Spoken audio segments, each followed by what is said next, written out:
I rise today in support of American energy and the families that it supports. Mr. Speaker, American families are struggling. Many are living paycheck to paycheck as the price of everything continues to rise. A gallon of gas, a gallon of milk, electrical costs. And you know what? The rising electrical costs, who they will affect the most?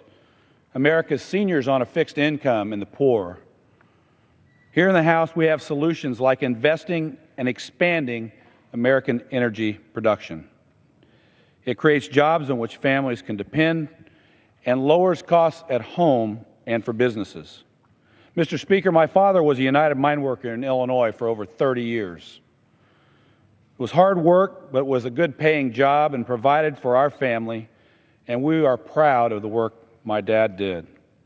It afforded me the opportunity to pursue an education and become the first person in my family to receive a 4-year college degree. I went on to medical school and became a surgeon. His job as a coal miner made the American dream possible for me. This is what America is about. In my home state of Indiana, over 80% of our electricity comes from coal. My district is home to 9 coal mines, every mine in the state, and they employ thousands of Hoosiers. Next door in southern Illinois, more coal mines, which employ Hoosiers.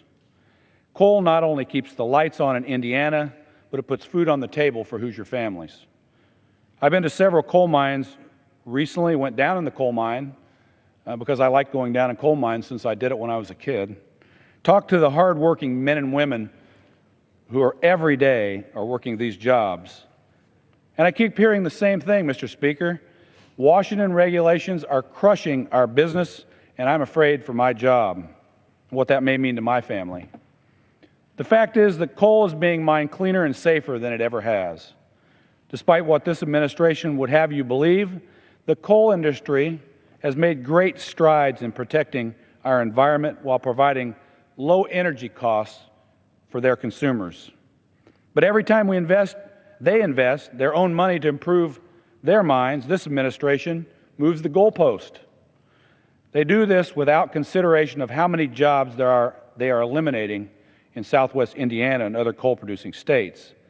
How this impact on the energy prices consumers pay has effect on Indiana's families. In my district, 2 coal-fired power plants are closing because of this administration's energy policies. It's not just coal jobs that are being threatened. Indiana's manufacturing jobs are beginning to feel the impact of these harmful energy regulations. You see, manufacturing makes up around 28% of our gross state product. We're a huge manufacturing state. In fact, the highest percentage of gross state product in the country. Indiana also leads the nation in manufacturing employment, and low-cost energy is part of the reason.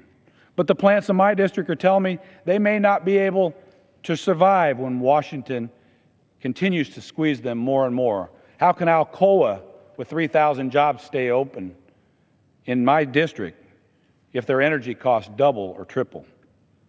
We can bring more manufacturing to the United States, Mr. Speaker, more jobs, which is what this is about, if we just get Washington, D.C. out of the way of American businesses. Yesterday, in a committee hearing, I asked the EPA to visit my district, and for that matter, other coal-producing states, to hear our story and listen to what my constituents have to say. While we wait for their response, the House is working. I'm proud to have supported H.R. 2, the American Energy Solutions for Lower Costs and More American Jobs Act.